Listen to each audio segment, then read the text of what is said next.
Sa kasalukuyan taon ng 2025, may mga mahalagang pagbabago sa Philippine Basketball Association (PBA) na dapat tandaan ng mga taga-subaybay ng liga.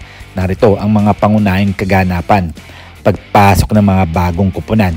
Pag-usapan natin ang Star Horse Shipping Lines. Inaasahang papasok ang Star Horse Shipping Lines sa bilang bagong kupunan sa PBA na papalit sa Terra Firma Jeep.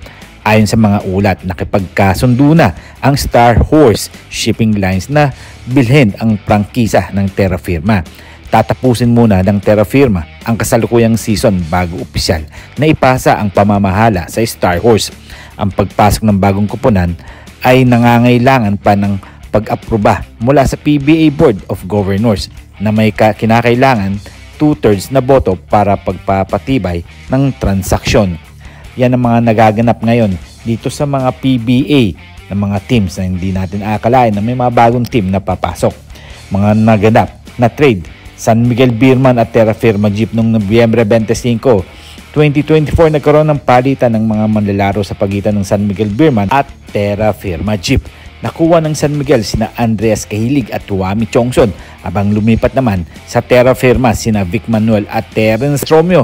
Mga parkoy, ayon ang mga nangyari noong 2024 lang. Ang Converge at ang Terra Firma Jeep noong Nobyembre 12, 2024 nakuha ng Converge Fiverr si Jordan Herring mula sa Terra Firma kapalit nina Aljon Melesio, Kit Zaldivar at ang isang 2025 first round pick.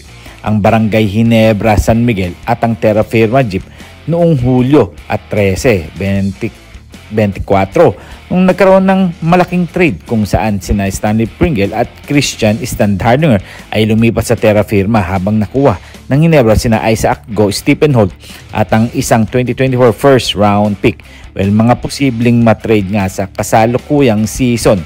Alam niyo ba, sa ngayon wala pang opisyal na anunsyo tungkol sa mga pagbabagong trade na magaganap sa natitirang bahagi ng 2025 season. Gayunpaman, ang mga kupunan ay patuloy na nagsasagawa ng mga internal na pagsusuri at negosasyon upang mapabuti ang kanilang line. Mahalaga para sa mga tagahanga na manatiling updated sa mga opisyal na pahayag mula sa PBA at sa kanilang mga paboritong kupunan para sa mga posibleng pagbago sa roster.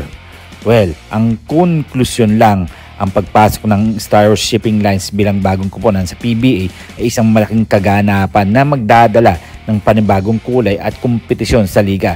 Kasabay nito, ang mga nagaganap na trade ay nagpapakita ng patuloy na pagsusumikap ng bawat kupunan na mapalakas ang kanilang mga lineup at makamit ang mas mataas na antas ng paglalaro. Habang papalapit ang pagtatapos ng season, asahan ang mas marami pang aksyon at posibleng pagbabago sa kupunan ng PBA.